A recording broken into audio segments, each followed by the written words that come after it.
Perhaps some of you have wondered, what is the world's most vicious animal?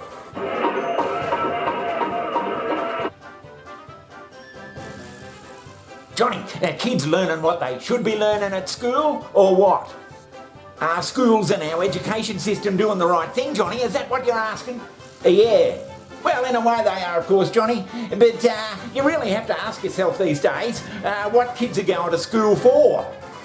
If you are old enough to be married, you must see this picture. Yeah, what is the purpose of it? Yeah, well, it didn't do much for my creativity, that's for sure, I must admit. This may sound like heresy, but a study of history reveals that this was the intention from the very start. The state-run school systems in the West were modeled off the factory style of education first introduced in Prussia in the early 1700s. What shocks, writes Gatto, is that we should so eagerly have adopted one of the very worst aspects of Prussian culture, an educational system deliberately designed to produce mediocre intellects, to hamstring the inner life, to deny students appreciable leadership skills, and to ensure docile and incomplete citizens, all in order to render the populace manageable. But Johnny, the kids have got to have discipline. I mean, if they were running riots, they could do whatever they wanted, they could just bloody... And how's that been working out lately for a huge proportion of the population? Crucial to a free and flourishing society are men and women who are willing to question and even resist authority when necessary. But today, very few of us live by the ideal espoused by Whitman. Rather, blind obedience is the norm. We have become populations of sheep, easily to be herded into the chains of tyranny. Kids, boys and girls have been told they can do anything, they can live their dream. You do good at school and by Jesus, your dreams will come true. For Christ's sake. For creative. But so educational institutions do a great job, especially before the university level, of just crushing creative people. So, because the education system was actually set up back in the late 1900s to train the children of workers to be obedient workers. I mean, you think all the desks are lined up in a row, you're supposed to sit down, you're supposed to shut up, you're supposed to do what you're told, you do things by the bell, that's a factory bell that rings for recess and so forth. They're factories. You don't produce creative people in factories, you produce factory workers, and that's fine, except there aren't any factory workers anymore, so we should probably stop doing it. I'm not sure things have changed. They haven't changed at all. Things haven't... Well, I don't think a lot of people are living their dreams, Johnny. I think they're living a bloody nightmare. Are they learning the skills that will set them up for a good life?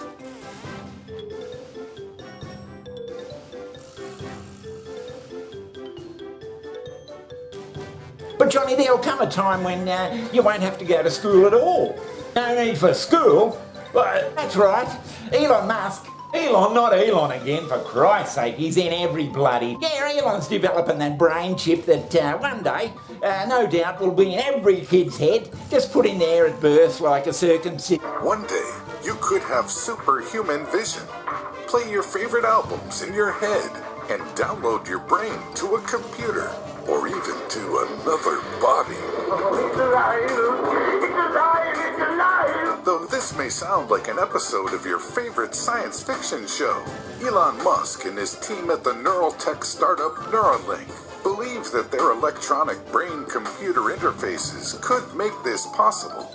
Yeah, just a little chip in there behind the ear there, and it'll have all the information a kid will need. Johnny, surely kids need the bloody stimulation of school to bloody... Yeah, it'll all be there. Everything. However, this is only the beginning. But Johnny, what if you had to work out some complicated calculus? Well, it'll be there, Johnny. He'll just snap. It'll be transferred straight to his brain from the little chip. Any information you want.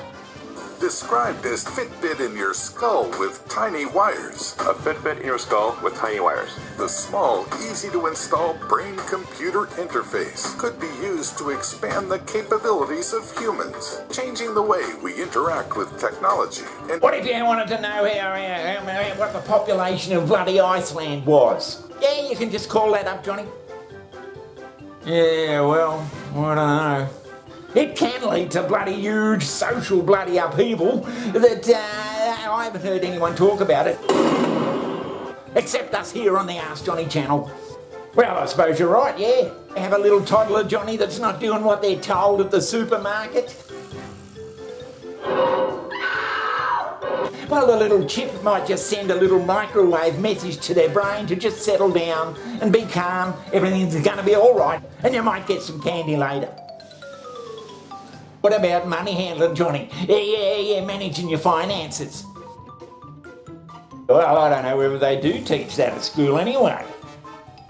And you won't need to learn to drive a car, Johnny, either. Who wants to do that in the future? It'll be on your little microchip there, all the information you need. And the bloody car will do it for you all anyway. Finding a life partner? Well, your little chip will probably, Bluetooth with another little chip in someone else's head, and it'll work out whether you're bloody compatible with that person and that you may well indeed fall in love with that person.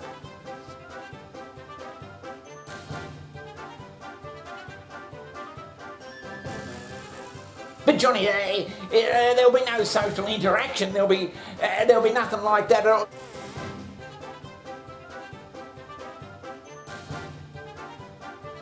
Yeah, you won't even have to look for a partner. The bloody chip will do it all for you.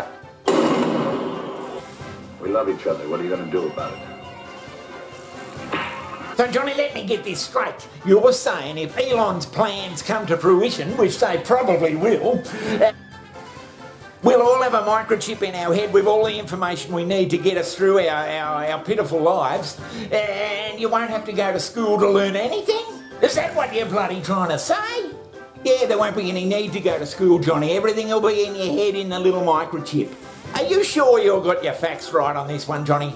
Of the society in which they function, the institutional role of the schools, for the most part, is just to train people for obedience and conformity, and to make them controllable and indoctrinated. Won't accept it. The public will accept it, all right.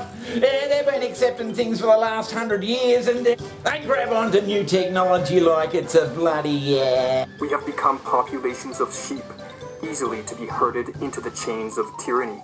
Well, knock me down with a bloody feather.